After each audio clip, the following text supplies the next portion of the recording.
Several years ago, I had a lunch with a man in our church who had been a pilot in the Vietnam War. He had flown an F-4 Phantom jet on more than 150 missions. He told me that one of the most serious challenges during his career was flying on night missions when the sky was so dark you couldn't see the horizon, you couldn't see anything at all. He said it was all too easy to become disoriented.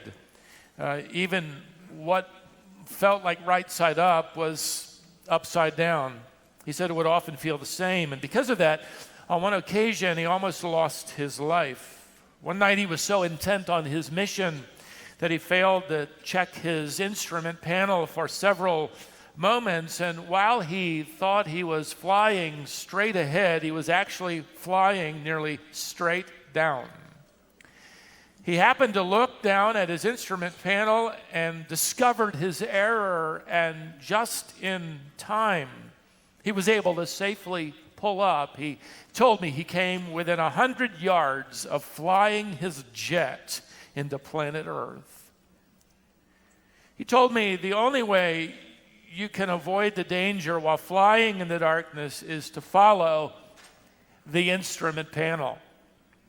You might think you're flying straight, but you're actually heading toward a collision.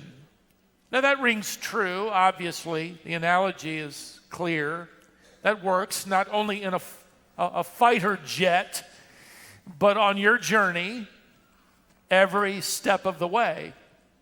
You'd better follow the inspired instrument panel of truth. Now, if there was ever a man who knew better than to fly by the seat of his pants, by his own intuition, depending on himself rather than the instrument panel of divine guidance, it was a man named Solomon. If you're old enough in the faith, you remember that Solomon's life was one incredible journey, wasn't it? I mean, he reached incredible heights. He accomplished stratospheric objectives. But it was a flight that nearly ended in a fatal collision. If you're new in the faith, let me review some of what happened. Solomon was the king of Israel. He was the son of David and Bathsheba. That's another sermon or two or three. He was destined for the throne, Solomon was, from the very beginning of his life. In fact, as he's growing up, his dad, David, is conquering everyone throughout that world, virtually ensuring a safe kingdom for his people and his son, Solomon. David also gathered all the material needed to build a magnificent temple in Jerusalem, and Solomon would be entrusted with that incredible privilege of building what would become the centerpiece of the nation and worshiping the one true and living God. An incredible privilege. Near the end of David's life, after political intrigue, Solomon was crowned king of Israel, and it couldn't have been a more perfect takeoff in a perfect life. Then in 1 Kings chapter 3, we're given the record of an event that had never happened before in human history, and it has never happened since. God appears to Solomon in a dream and says to him, "Make a wish and I'll grant it." Make any wish, you get one, make a wish and I'll give you whatever you wish. Now, if you're like me, when we were kids, we'd play that game. We'd take the first wish and we'd wish for 3 more, and then we'd never run out. He just has one. This isn't Aladdin. This isn't a game. This isn't a genie. God is signing over to Solomon a blank check. He's signed his name at the bottom. Solomon, you fill it in. And really, to our surprise, if we want to be honest, Solomon doesn't write onto the face of that check words like riches or health or fame or invincibility or power or whatever. He writes into that blank check the word wisdom, discernment. God responds, and the record of the kings includes these words. And it pleased the Lord that Solomon had asked this. And God said to him, because you have not asked for yourself long life or riches or the life of your enemies, but have asked for yourself understanding to discern what is right. Behold, I now do according to your word. Behold, I give you a wise and discerning mind. God says, I'm going to give you your wish for wisdom and discernment because you didn't ask to get rich. You didn't ask for power over all your enemies. You didn't ask for a long life.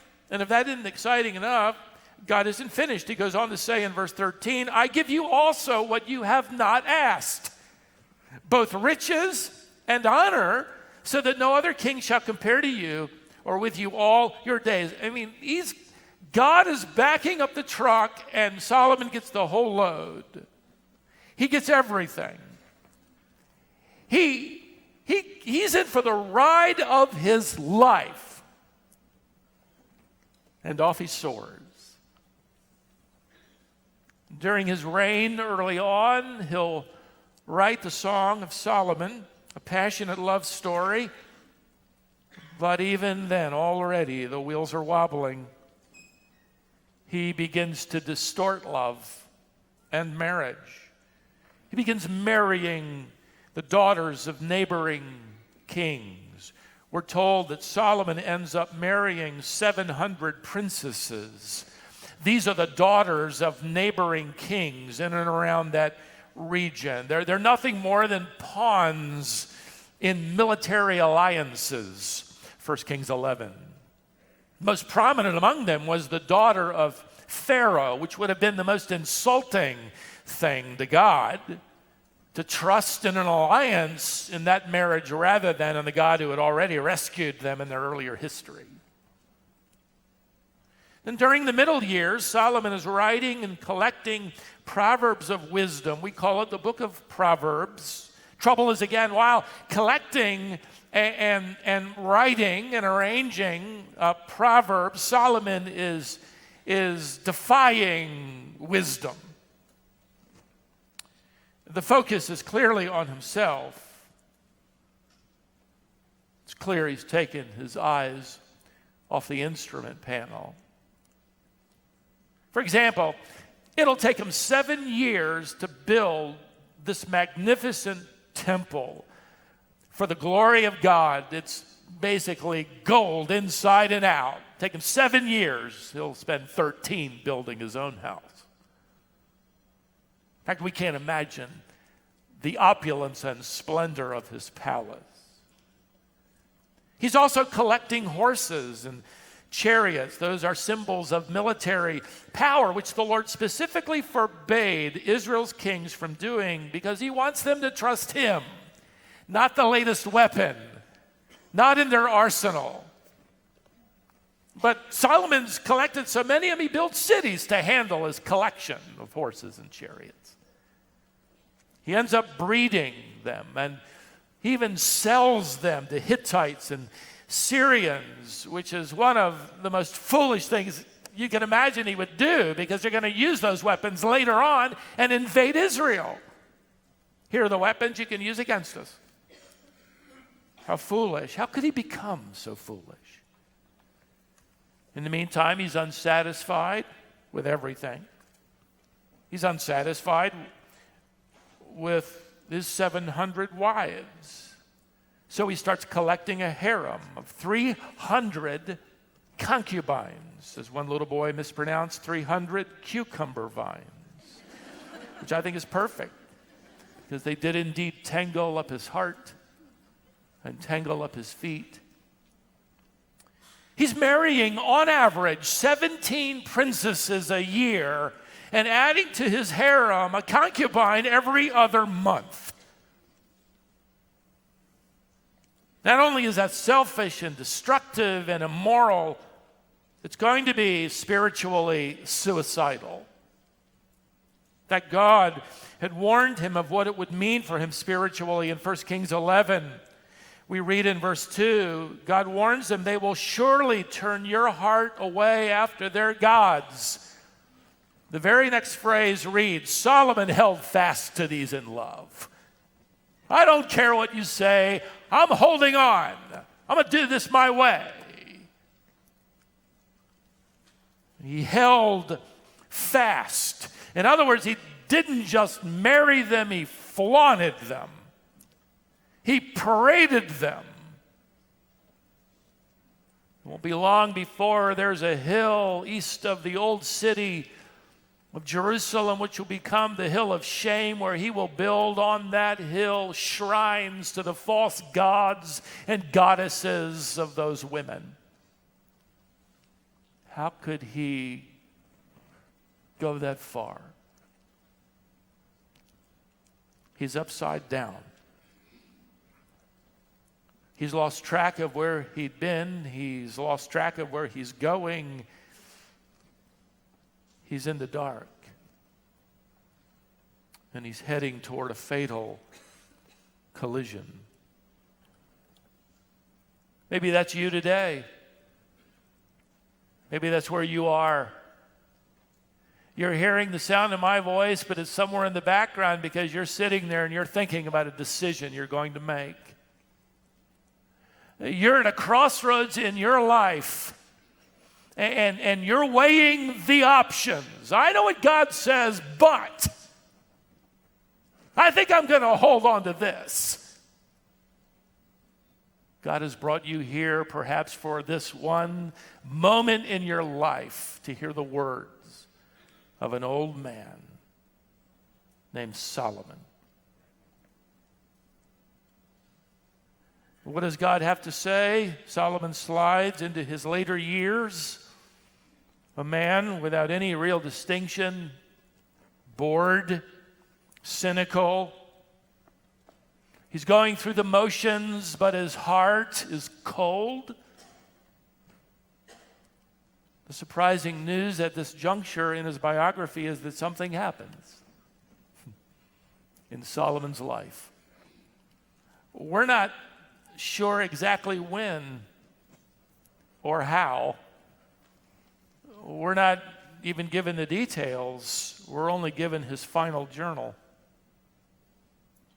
But as an old man, his heart at some point before he dies is rekindled and warmed for God. I can only guess, but I perhaps would guess that the same thing occurred in his life that I've seen happen in many lives throughout the course of my ministry, that causes them to ask those questions, that brings them back. It might be a life-threatening disease combined with old age, or maybe it's just simply growing old enough to realize there's not a lot in front of you compared to what's behind you. There's not much time. Reminds me of a man I would invite to church. A few years ago, I would see him maybe once every year or every other year, and I'd invite him to come, and he was a successful businessman. He would just laugh off of my invitation. He'd say, Stephen, Sunday is a beautiful day. It's the only day I get off from work. Why would I ruin it by going to church? He'd slap me on the back. But then he got cancer. And by the time they found the cancer in his body, it was beyond stage 4. They basically told him he didn't have long to live unless treatments could reverse the course. And those treatments did not reverse the course. And at that point, he contacted me. Never been here. He said, I want you to come over. And I did. He had been stopped in his tracks. He was no longer brave. The jokes had ceased. He was very interested in the instrument panel. even though he'd flown his life by himself. After a while, spending time with him, delivering to him the gospel and explaining it, I'll never forget those tears coursing down his cheeks as he repented of his pride and his sin and cast himself upon the mercy of Jesus. And I got to tell you, I never saw anybody grow faster. Hunger for the word. And in a matter of a couple of months, he died. It's amazing to me that God in his mercy made that man sick and then gave him just enough time to think. Solomon is now an old man. Maybe he looks in the mirror. Maybe his personal physician has come up beside him and said, "Look, Solomon, nobody will tell you this but me, but you don't have much time." We don't know. We're not told. We're not told what brings him to this closing sermon.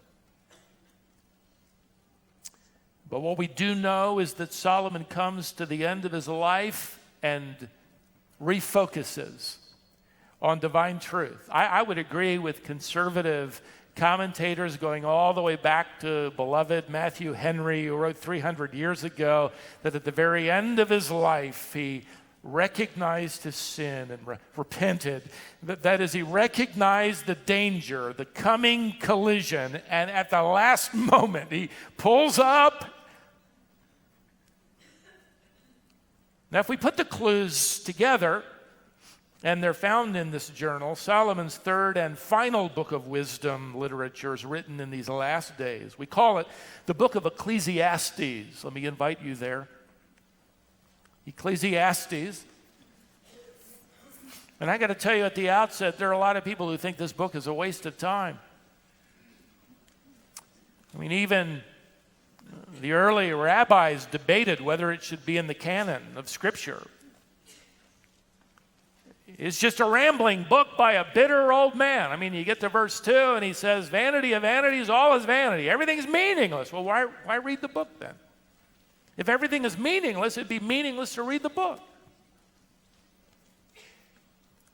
Sometimes, beloved, you get the best advice, the richest truths from somebody who knows they don't have much time left. Now, the book title, you'll notice, is simply Ecclesiastes. It's a Greek term for someone who is convening or gathering an assembly. In fact, if you look at the title at the top of the page, you can see in the first part of the word ecclesia or ecclesia. That's the New Testament word translated church. Now, there's no church in Israel, but you do have a gathering. You do have an assembling. And the word, you could translate it to mean gather around. You might write that under the margin or right underneath Ecclesiastes. Gather around. Or if you're from the South and you'd really like to understand it, write y'all gather round. It means basically the same thing. Gather into this assembly. I've got a sermon to preach to you. It's what he means. It's an invitation. The Hebrew equivalent to Ecclesiastes is Kohelet. It's translated in verse 1 and several times throughout the book simply as the preacher. This is the one convening the gathering. And there are many that believe that what we have in front of us then is a sermon, or at least a lecture. The lecturer, the preacher, is Solomon. So you might think of Ecclesiastes as a journal or a diary or a memoir or a sermon or a lecture. I think it's all of them and more. Now in verse 1, we're given the superscription, that is simply the introduction to the author. We read at verse 1, the words of the preacher, well, who's that? The son of David, king in Jerusalem. Now, if you look directly across, perhaps to the column to the right at verse 12, he adds, I, the preacher, have been king over Israel in Jerusalem. This is the united nation, Israel. It hasn't split.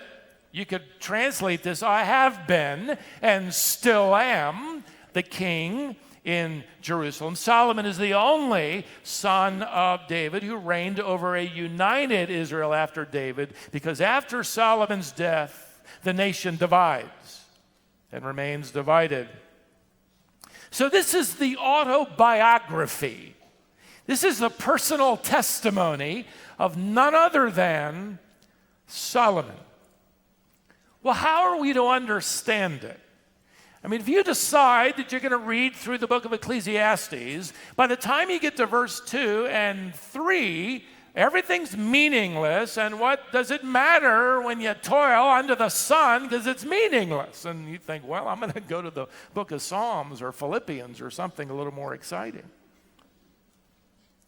Well, the only way to understand Ecclesiastes and what he's trying to convey to us is not to begin at the beginning, but to go to the end.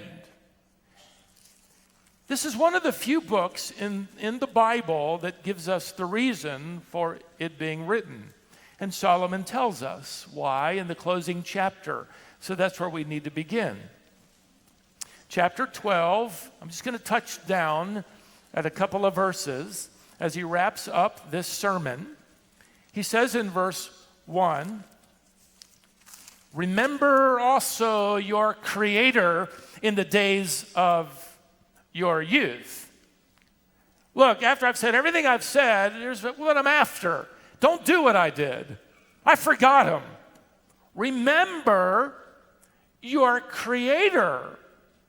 In fact, you could hear the hinting, remember you were created. You're not an animal. You're not an accident. God designed you, and the God who designed you has designs for you.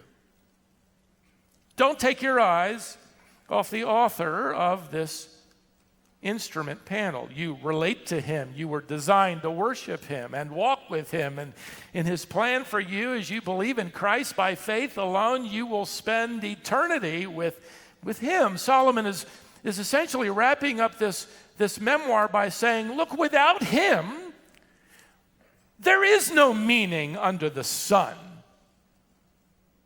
He's not telling us that, we just got to muddle through under the sun. He's trying to tell us, no, the perspective for life under the sun is above the sun.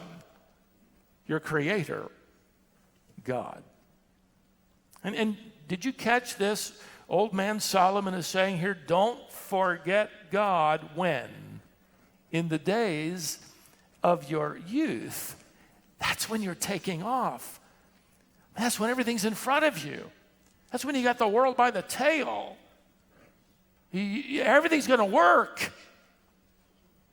That's when you remember God. That's the best time.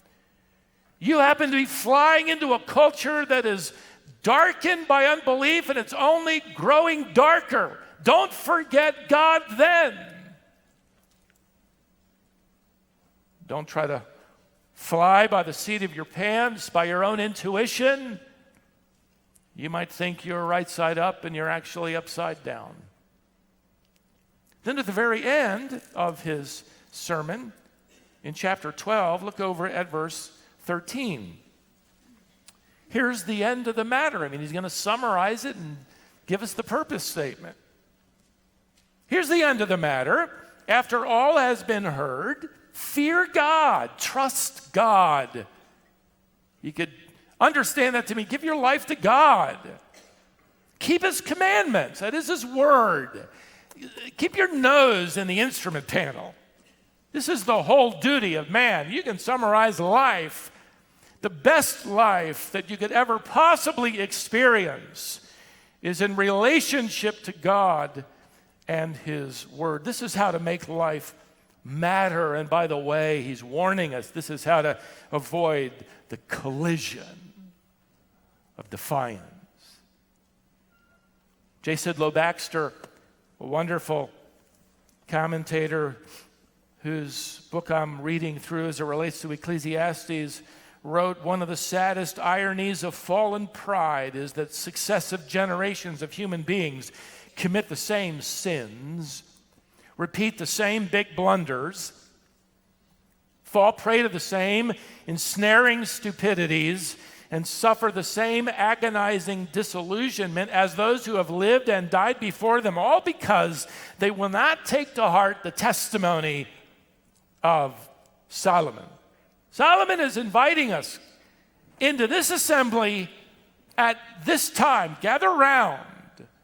I'm an old man. I can't talk loudly. It's as if he says, so listen carefully. And if I could summarize the sermon with the right perspective, Solomon is having us sit down in the assembly, and he's going to open up his heart to us. He's going to pour it out. There are people who aren't going to be able to handle it. They're not going to like it because it's a little too real. There are no platitudes in here. There are no quick promises. There are no easy answers. There's no guarantee in here that everything in your life, there's something you can do to make everything in your life make sense. Solomon, though, is going to say, as he summarizes it, he tells us why. When life is confusing and it seems futile and meaningless and repetitious, remember there is a creator God who designed you with designs in mind. Even when his plan for your life is mysterious or it seems contradictory or even unfair, trust him. He hasn't forgotten you. Even when all the world around you is pitch dark, you have no help in sight. There's not a hint of light. Remember him and fix your gaze on the instrument panel of divine truth. In the meantime, Solomon is going to drive home the point that what you do is not the primary point of life. In fact, he's going to list for us all of his building projects and all of his experiments. He's going to show you everything he did. Why? Because he wants to get to this point. The measure of your life is not found in what you do. It is found in the person to whom you belong, your Creator God. The question of life is not what do you do? It's to whom do you belong? A professor in an evangelical school, in his commentary on this book that I'm also reading, wrote about a rather convicting conversation he had with a foreign exchange student from Africa. The African student hadn't been in the States very long. When he came up after class, he was puzzled, and he asked the professor, why is it that people who've never met each other, strangers in this country, it isn't long before they're asking one another, so what do you do for a living? And the professor said, yeah, that's pretty much the starter question in this country. What do you do when you meet a stranger in your country? He said, well, we very quickly ask, are you a Christian? It isn't what you do. It's to whom you belong. Solomon essentially says, I forgot him. I forgot him. I took my flight, and it was so high, and yes, it was low. But I took my eyes off this instrument panel and forgot the author. And so as we begin our study of this memoir, we discover then an old man who was once wise, who became foolish, but is now wise once again. And we know that because at the end of his life, the most important aspect of life to Solomon is not what he did, but to whom he belonged. Remember your Creator. Don't do what I did. The whole sum and substance of your life is related to following him, trusting him, obeying him. Now, with that in mind, let me tell you what I did with my life. That's the perspective, and this becomes a rich book, a rich sermon. So at the outset of our study through this sermon, here's Ecclesiastes in a nutshell, if you choose never to return again until I go to the book of Psalms or Philippians. I've already done Philippians, not going back there again, done it. Here's Ecclesiastes in a nutshell. No matter how high you soar in life, no matter how deep and low those valleys are that you journey through, keep your eye on the divine instrument panel and trust its author with your life. This is the message of the preacher, the son of David, the king in Jerusalem.